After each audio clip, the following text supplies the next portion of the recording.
is it? Did you buy a house? If so, I would like to stay with you. These were the words that came out of nowhere from my mother-in-law over the phone. My husband must have told her about our home acquisition. In the background, I could hear my sister-in-law laughing out loud. This woman thinks her laughter is not audible. To be honest, I would not wish to stay with them under any circumstance. I thought my husband knew this. For the information to have been leaked to them, could they be thinking we are going to stay close to one another? The thought of my loving husband being behind this makes me want to cry. Yet, I have no intention of yielding to their wishes. Are they trying to manipulate me? If that's their game, I'll reverse the roles. Reflecting on all my past tribulations, I pledged revenge against them. I am Kate Thompson, 30 years old, working as an ordinary employee at a major financial corporation. I married my husband Joe 3 years ago. Though we don't have children yet, there's a valid reason for that, a decision we both took seriously. Joe and I are fully committed to our careers, toiling daily to advance. Once our professional lives stabilize, we plan to build our own home and create a stable environment for raising children. We've agreed to revisit the topic of having kids once our careers settle down. This was a decision we made earnestly, sharing our genuine feelings and thoughts. We do aspire to have children eventually, and now, as we prepare for that, I find myself recalling all my past struggles. Then one day, I successfully executed a well-planned project at work, and my promotion was officially confirmed. While my salary was already sufficient, the promotion brought even more comfort to our lives. On the other hand, Joe, although not promoted, received a substantial salary increase due to his years of service. With both our incomes on the rise, I felt it was time to turn our long-held dream into reality. So, I broached the topic with Joe. Joe, I want to talk to you. Over the past year, both of us have had stable incomes. I think it might be time to consider getting our own home. What do you think? Oh, is it time already? From his excited voice, I could tell Joe was thrilled. Actually, I've been thinking about it too, but since I haven't been promoted yet, I felt a bit hesitant to bring it up. Don't worry about that. It's not like only one of us needs to earn money. I was thinking it might be okay to build our home in my name. Really? Well, you do earn more now. If you're okay with it, let's build our home in your name. All right, let's proceed with that. Let's go see some model houses on our next day off. Sounds great. Let's go. We shouldn't miss this opportunity. I feel grateful for choosing Joe at times like this, as we share the same values. The following week, we made an appointment to view model homes as planned. We looked at various types of houses, expanding our vision for our own home. On weekends, we began creating simple floor plans together, researching online. During a recent visit to a construction company, they suggested that instead of leaving everything to them, it's better if we create our image for a more satisfying home. So, Joe and I started building that image. However, neither of us has much knowledge of architecture or design. Even with research, it takes time to put it into practice. While taking breaks, we continued working, and then the doorbell rang. I thought it was a delivery, but when I opened the door, my mother-in-law was standing there. Unexpectedly, "Mother, what brings you here so suddenly like this?" My mother-in-law sometimes visits our place without notice. She glared at me, and without a word, took off her shoes and walked into the house on her own. "I'm here, Joe. Huh? Ma, what's up?"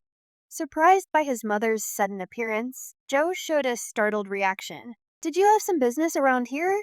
To Joe's question, his mother looked a bit perplexed. "Yes, I told Kate about it over the phone a little while ago, but it seemed Joe didn't know." "I see. Maybe Kate forgot to tell me." "Seems like it. Kate, even though she's still young, has a terrible memory." "That's not true, Mom. It's not forgetfulness. Kate is incredibly busy with work, and at the same time, she takes care of the household. Her mind is always full of things to do." "You're such a kind boy, Joe. If your late father were here, he definitely wouldn't have forgiven that. I respect Kate from the bottom of my heart." "So, Mom, why did you come here today?" Joe asked. His mother smiled contentedly. then slowly took out a travel brochure from her bag, spread a page with a post-it note on the table, and showed it. Listen, Joe, I've always wanted to go to Niagara Falls. Won't you take me, please? My mother-in-law began to speak excitedly out of the blue. Caught off guard by the sudden request, Joe and I stared at her, mouth agape. My mother-in-law, relentless, kept pressing Joe, who was flustered. Come on, Joe, you agree, right? Think of it as a way to show filial piety. Wait a minute, Mom. I'm in trouble if you suddenly say you want to go on a trip. You can come too, Kate. I was thinking of going with Claire, but if Joe wants to go, I'm delighted to turn it into a family trip. Claire is Joe's sister. What are you talking about? Kate is here, and I can't get time off from work. But it's strange for me to pay for a trip for you and my sister, right? Not strange at all. Spending money for the family is a wonderful thing. Don't you think so, Kate? Suddenly turning to me, my mother-in-law sought my agreement. Though shaken, I firmly expressed my opinion. Using one's own money for family isn't bad, but I think imposing it on others is different. What do you mean by that? Are you saying I'm trying to extort travel expenses from Joe? I didn't mean to say it in such a harsh way, but listening to you, it sounded like you just wanted us to pay for the trip. Kate, that's terrible. I had no such intention, but you're making me out to be the villain in front of Joe. I'm so shocked. I didn't mean to call you a villain. I just answered honestly to what was asked. Okay, no need for excuses. Kate, why are you so heartless? You must not like me, do you? My mother-in-law, visibly upset, glared at me with icy cold eyes. It always turns out like this when she comes over. She always finds some reason to demand money and then squanders it with Claire. Spending money for the family sounds nice, but what my mother-in-law does is practically extortion. The situation is entirely different when Joe gives them money out of kindness. No matter that they're family, I never really liked Joe's brazen mother and sister. According to Joe, his mother and sister became so selfish after his father passed away. Joe's father died when he was in high school, and since then, they have lived as a trio. When his strict father was alive, he watched over the finances, but with his departure, there was no one to stop them. They even freely spent the life insurance money. Since Claire works part-time and not as a full-time employee, her salary is lower, and their life is always on the edge. This is why she regularly visits our house, making excuses like life is tough or I want to relax and travel somewhere to extort money from Joe. Before marrying Joe, it seemed he was at the mercy of his mother and her demands. After his father's death, a sense of dependence on being cared for by his mother had bound Joe. However, since marrying me, Joe seems to be gradually realizing their true nature. Even when repeatedly asked for money, recently he's been trying hard to refuse. For Joe, that's quite a growth. Moreover, he has recently become able to speak back firmly to his mother. To my mother-in-law's spiteful words like, "You don't like me, do you?" Or, "Why should I do anything for such an uncharming daughter-in-law?" Joe responded clearly, "Just because you're my mother doesn't mean you can speak badly of Kate." Mom, you're taking Kate's side? What are you talking about? I think you're in the wrong here. Mom, that's so unfair. Surely Kate must have poisoned your mind against me. Poor thing, you were such a kind child before we got married. I'm telling you, that's not it. I'm saying this because I think so. Joe's firm response surprised my mother-in-law, who was not used to being talked back to like that. With a frustrated look biting her lower lip, she said, "Fine," and left. Kate, I'm sorry I always make you feel uncomfortable. No, it's okay. You stood up for us this time. Once we build our own home, we'll be further away. Let's not interact with Mom and them then. Yeah, that would be a relief if you're okay with it. I'm grateful. The place we are considering for a new home is quite far from our current apartment, improving the convenience of both of our workplaces. Our current apartment is about 5 train stations away from Joe's parental home, but the new house will be 3 times farther and require transfers. The route from the station is also complex, so if we don't give them the address, they won't be able to find our new home. It's a good chance to cleanly break off our relationship with my mother-in-law. Later, we submitted our imagined floor plan to the construction company, and the construction started.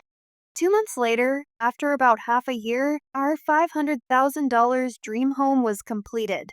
We managed to squeeze some time from our busy work schedules to pack a few days before the move. As I was packing, I received a call from my mother-in-law on my smartphone. Busy packing, I turned on the speaker and answered the phone. "Hello," I said. My mother-in-law started speaking in an unusually high-pitched voice. "Kate, when are you moving? You bought a house, right? I want to live with you." Suddenly, my mother-in-law began to say such an outrageous thing. She must have heard about our new home purchase from Joe. I could hear Claire, my sister-in-law, chuckling in the background. "That's great. We can make Kate work for us every day." Mom came up with a good idea. Do they think their words aren't reaching me? They plan to piggyback on our move. I imagine them planning to use me for an easy life. Honestly, I have no intention of living with them.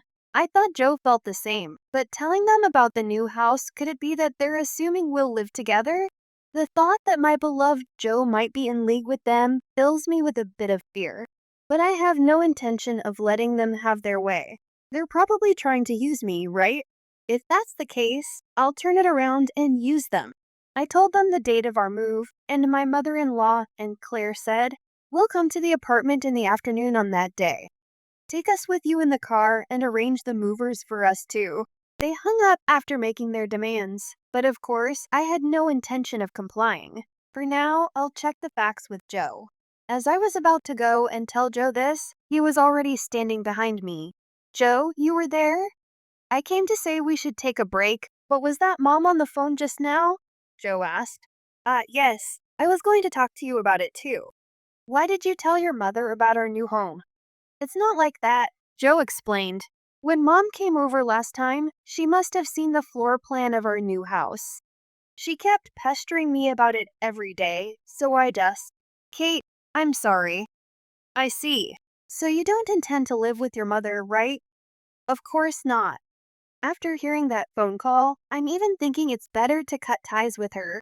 Joe's expression was filled with more anger than ever before. It was the first time I had seen him this angry. From what Joe told me, my mother-in-law had seen the layout of our new home and was convinced it was a spacious house. She had pretended to be interested and called Joe repeatedly, asking him about the number of rooms and details of the facilities.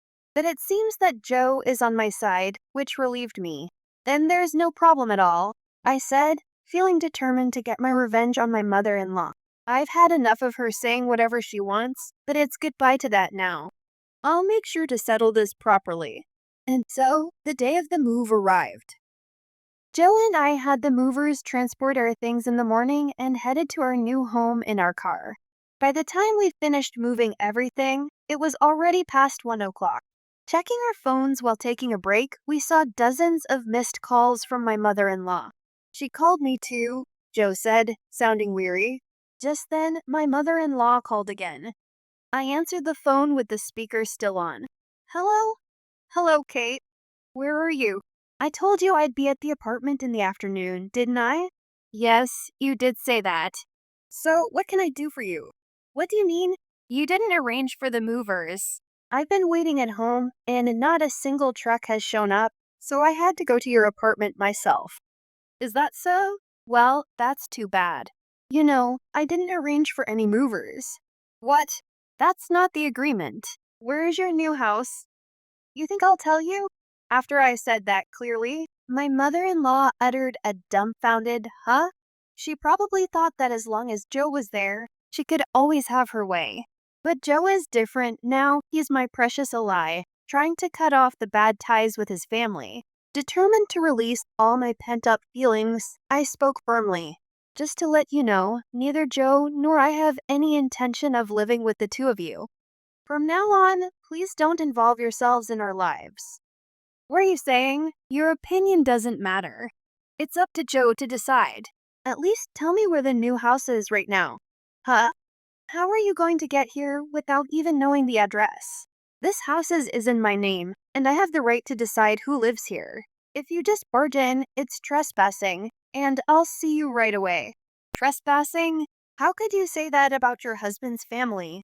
At that point, Joe spoke up in a deadly cold voice. Family? My father, who was a family member, is already gone, isn't he? What are you saying, Joe? After hearing that last phone call, I'm utterly fed up with you two. Just having a blood relation with you is embarrassing. From now on, my family is only Kate and me. I no longer consider you two as my family. Wait, Joe, don't say such things. Don't bother us again.